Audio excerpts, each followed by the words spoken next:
নমস্কার, আবার এসেছি শ্রী শ্রী ঠাকুর রামকৃষ্ণের অমৃত কথা নিয়ে। আমার ভিডিও ভালো লাগলে লাইক কমেন্ট করবেন, সাবস্ক্রাইব করবেন আর শেয়ার করে দেবেন। ঠাকুর বলেছেন টাকার অহংকার করতে নেই। যদি বলো আমি ধনী, ধনীর আবার তারে বাড়া আছে। সন্ধ্যার পর যখন জোনাকি পোকা ওঠে, সে মনে করে আমি এই জগৎকে আলো দিচ্ছি। কিন্তু সেই নক্ষত্র উঠল যেই, অমনি তার অভিমান চলে গেল। তখন নক্ষত্রেরা মনে করে আমরা জগৎকে আলো দিচ্ছি। কিন্তু যখন চন্দ্র উঠল, তখন নক্ষত্রেরা লজ্জায় মলিন হয়ে গেল। তাহলে সবাই নিজে নিজে ভাবছে আমার জন্য এইটা হচ্ছে, আমার জন্য এইটা হচ্ছে। আসলে কিন্তু তা নয়। চন্দ্র মনে করল আমার আলোয় জগৎ হাসছে।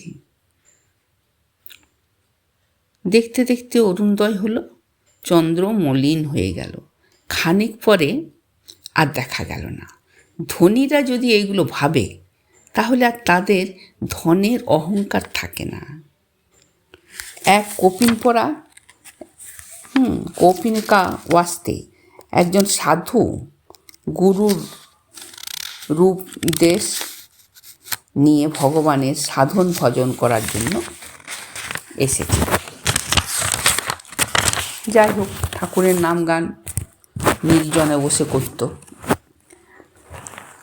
সাধন ভজন করতে লাগলো। তিনি প্রত্যহ উঠতেন, সকালে স্নান করে ঠাকুরের নাম করতেন। সাধু যখন ভিক্ষার জন্য বেরিয়ে যেতেন, সেই সময় একটি ইঁদুর তার কপিন তপিন কেটে কুটি কুটি করে রেখে দিত।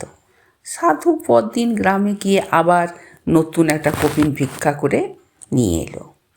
অল্পদিন পরে সাধু স্নান করতে যাবে, ওরকম ভিজে কপিনটা কুটিরের উপর শুকোতে দিয়েছে।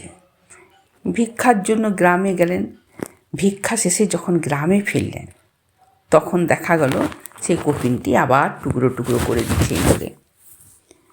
কী করবেন তিনি তাই দেখে মনে মনে বড় বিরক্ত হলেন এবং ভাবতে লাগলেন, আবার কোথায় কার কাছ থেকে কপিন ভিক্ষা করব পরদিন। আর ভিক্ষায় বেরিয়ে গ্রামবাসীদের কাছে ইঁদুরের উপদ্রবের কথা বললেন।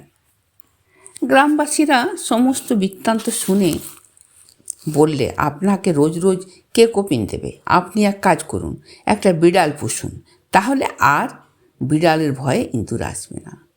সাধু তৎক্ষণাৎ কী করল? গ্রামে গিয়ে একটা বিড়াল বাচ্চা নিয়ে এলো। সেই দিন থেকে বিড়ালের ভয়ে ইঁদুরের উপদ্রব বন্ধ হলো।